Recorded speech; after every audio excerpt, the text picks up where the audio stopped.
sensación de lo tanático. Ida Vitale es muy tanática y voy a establecer esa relación tanática también en alguno de esos textos, porque si ustedes observan, el tema de la muerte es una constante en la poesía de Ida Vitale, en la poesía de Mario Benedetti, en la poesía de Gabriela Mistral, etc., ¿no? O sea, creo que hoy se me ocurrió hacer una especie de un barrido temático de la muerte a partir de todos estos poemas. Más adelante está De Palabra Dada, que se publica en 1953, y de ese libro voy a establecer una relación con otra poeta que es 10 años menor que ella, que es Aida Marcuse, a la que acabo de ver ahora en febrero. Está, ¿no?, está mucho más vital que yo, por supuesto, ¿no? Porque estas mujeres, no sé, las mujeres uruguayas parecen tener una fuerza intrínseca que las caracteriza, ¿no?, de alguna manera. Este poema del libro del año 1953 se titula El Pozo, y también es un poema tanático y también es un poema que va a hablar de la muerte. Este pozo, qué miedo, qué sobresalto oscuro. Bajo la noche solos, usando las palabras como inconscientes varas para tocar lo otro. ¿Lo otro? Lo no nombrado, no pensarlo siquiera. Si pudiera negar ese acabarse todo, ese desarbolado amanecer del mundo que llegará algún día. Pero la sombra vuelve siempre con los recados de ese turbión de espanto, sin lugar, sin colores, sin música, sin viento, con nada más que un nombre y las lágrimas todas del hombre que lo crea. Totalmente tanática, totalmente profunda, totalmente filosófica. No ha empleado ningún término rebuscado, no hemos tenido que acudir al diccionario, ¿no? Pero está hablando de ese pozo profundo que al mismo tiempo nos lleva a reminiscencias de otros textos que también tienen que ver con esa profundidad. Si ustedes recuerdan, Juan Carlos Onetti tiene un texto relacionado con esta temática, porque obviamente Ida Vitale en este año 1953 está muy vinculada a Onetti. Su lenguaje es muy oscuro, al igual que Onetti. Onetti es uno de los narradores que a mí me fascina por excelencia, ¿no? Precisamente por eso, porque es capaz de hurgar en las entrañas, que es muy difícil de lograr en un narrador. A mí, en particular, esa es una opinión personal, me gusta la poesía, la novela, el cuento, el libro de teatro, que logre eso, que me logre tocar las entrañas, o sea, que me logre hacer sentir. Para mí, si los textos no hacen eso, no son un buen texto, no son buena literatura. Podrían estar muy bien escritos, podrían tener muy buena técnica, pero si no me tocan, para mí, por lo menos, no es, digamos, de mis favoritos, ¿no? Como hay muchos escritores que son buenos en la técnica, pero no son buenos en lo profundo, o sea, no son capaces de hilar fino para llegar a la profundidad del alma de las personas, ¿no? Y que se sientan tocadas como me siento yo cuando muchos textos me han cambiado la vida de alguna manera, ¿no?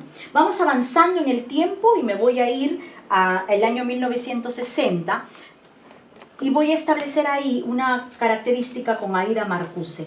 De este libro del año 1960 que se titula De cada uno en su noche, fíjense además la manera metafórica que tiene ella para nominar los libros, ¿no? A mí me cuesta muchísimo poner título, yo soy pésima, pero ella tiene una facilidad muy grande porque además los títulos están estrechamente relacionados con los poemas, o sea, eso también es mucho más difícil de lograr, sobre todo en un texto como el texto poético.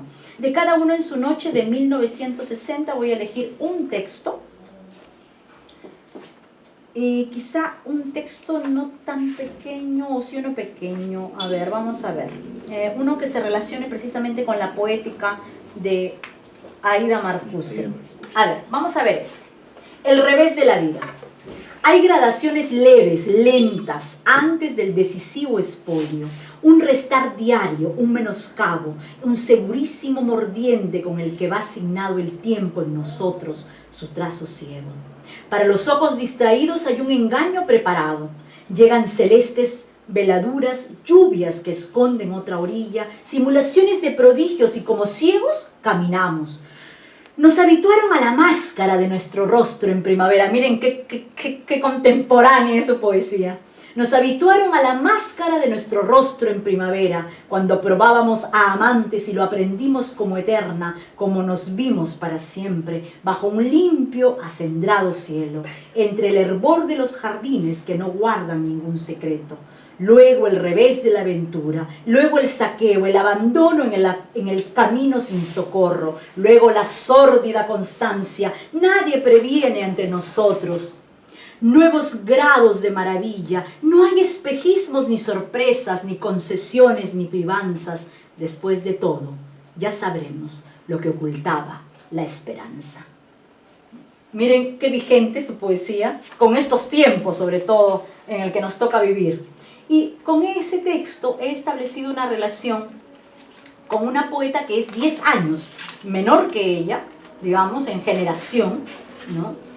Y ella es Aida Marcuse, es una escritora además que es muy poco conocida por su poesía, porque curiosamente se le conoce más como una escritora de libros infantiles. Y claro, como por muchísimos años la literatura infantil ha sido considerada como un subgénero literario, pues es recién en los últimos 10 años que digamos o 15 que la literatura infantil como el teatro han cobrado una relevancia distinta a la que tenían. Entonces Aida Marcuse, por ejemplo, nadie la conoce como poeta en Uruguay, ¿no? La identifican como una escritora de cuentos para niños, pero no como la gran poeta que es, ¿no?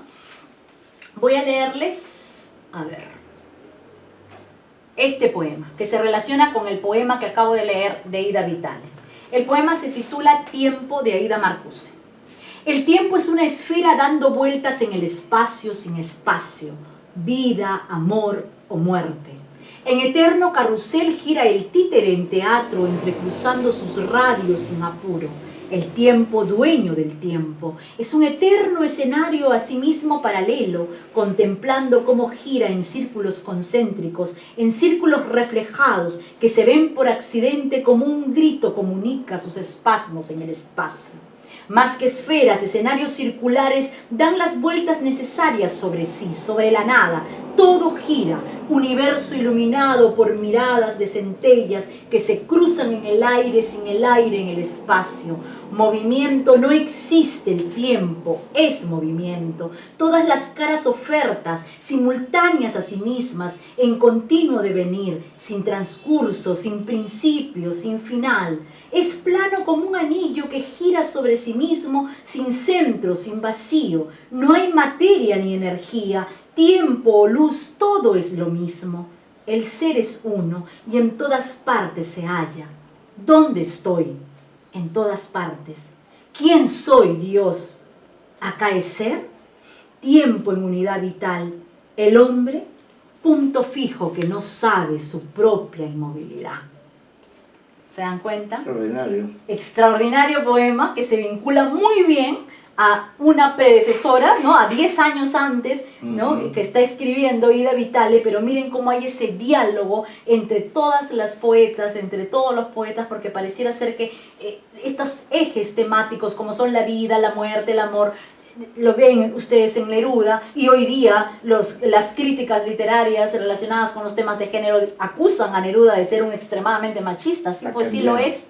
La perspectiva del mundo lo ha cambiado. El otro día el doctor González Monte me preguntaba, ¿es verdad esto? Sí, es verdad. Es que le demostré con algunos textos que es eminentemente machista, definitivamente que lo es, ¿no? Además, utiliza a la mujer como un objeto de deseo, pero como un objeto de deseo sexual, netamente. No sirve para nada más, ¿no? Entonces hay también todas esas cuestiones que se van a dar, definitivamente que sí, no hay forma de evitarlas, ¿no? Talón de Aquiles, ¿no? Es el talón de Aquiles. Muchos de los escritores hoy en día están siendo acusados, ya muertos, ¿no? De haber violado, de haber sido discriminadores con las mujeres. Ya están muertos, pobrecitos, ya dejémoslos descansar en paz. Preocupémonos de los vivos, porque de los muertos no hay que tener miedo. Muy bien. Voy a ir avanzando en el tiempo. Sí, Nora, ¿querías hablar? Nora, ¿quieres comentar algo? Sí, adelante, adelante. Ana, tú también puedes interrumpirme cuando gustes. Vamos, adelante, Nora. Aida Marcuse, la puedo encontrar en Google. Claro. ¿No? Claro, porque es No hay ningún libro de su poesía. ¿No? Porque todos los libros que venden son cuentos para niños. Es increíble. Es un vacío. Imagínate. Sí, pues, y lo que dijiste Así es, por supuesto. Al fin dijo que por qué habíamos escogido a Benedetti habiendo tantos poetas extraordinarios. O sea, Benedetti no es extraordinario, ¿no? Y hay que tener mucho cuidado, sobre todo cuando enseñamos, ¿no? Con esos juicios de valor. Y no podemos tampoco generalizar y dar siempre aclarando que los gustos son muy personales. Exacto. Exacto. Todo lo que yo he elegido hoy es mi criterio personal. El doctor González Monte no tiene nada que ver. Así que debe estar arrepentido de haberme invitado. Al contrario, estoy contento, feliz. Porque una pequeño comentario es en el sentido de la poesía de Sor Juana, ¿no? Cuando hablaba Eliana con tanta pasión y lucidez de esta gigante, de esta mujer, no la podía interrumpir en ese momento. Eliana es experta en la poesía, en la literatura maravillosa de Sor Juana Inés de la Cruz. Y Eliana decía ahora que es la única mujer que en ese siglo, en el siglo XVII, un siglo después del otro gigante que es Garcilaso de la Vega, se da el lujo de ostentar el poder, porque estaba cerca al virrey. Entonces, vean, es un caso extraordinario. Hay libros maravillosos, y en particular yo me considero un profano totalmente. Lo poquísimo que sé, lo sé gracias principalmente a las investigaciones, a los análisis, a los libros, los comentarios que hace Eliana sobre esta gran poeta. Eliana tiene una plasmación de un monólogo, que ojalá tengan oportunidad de verlo. Les voy a pasar el enlace, les voy a pasar el enlace. Para que vean cómo ha recreado. Está en ventana abierta. Bueno, lo que yo quería decir, y por eso me alegro que tengamos esta noche esta oportunidad de oro, de haber recorrido el Río de la Plata, maravilla de maravillas. Entonces yo decía, pero caramba, quien le da duro a los hombres poderosos de ese tiempo, quien mejor define a los hombres de ese siglo y todos los siglos, es ella cuando dice hombres necios. Es una de las mejores definiciones que hay de nosotros los varones. Nosotros somos necios, eso es lo que somos realmente, y sobre todo en a veces en nuestras relaciones amorosas o sentimentales, ¿no? Quisiera si Eliana pudiera repetir alguna parte de ese poema, pero ahí está la definición, hombres necios. Miren el atrevimiento de ella, es decir, hombres necios, ¿te das cuenta? Eso es el poder de la palabra, ejercido por una mujer en plena época colonial. Y bueno, el libro de Sor Juana. Sí, y eso tiene que ver con que, claro, en el siglo XVII no éramos países, éramos colonias, todos éramos subalternos. Nos costó sangre, sudor, lágrimas, nos costó ver morir a Tupac Amaru y a otros personajes para asumir la condición de países, que dicho sea de paso, también es una frustración, porque este no es un país, esto es un circo. No sé si es un circo o en todo caso es un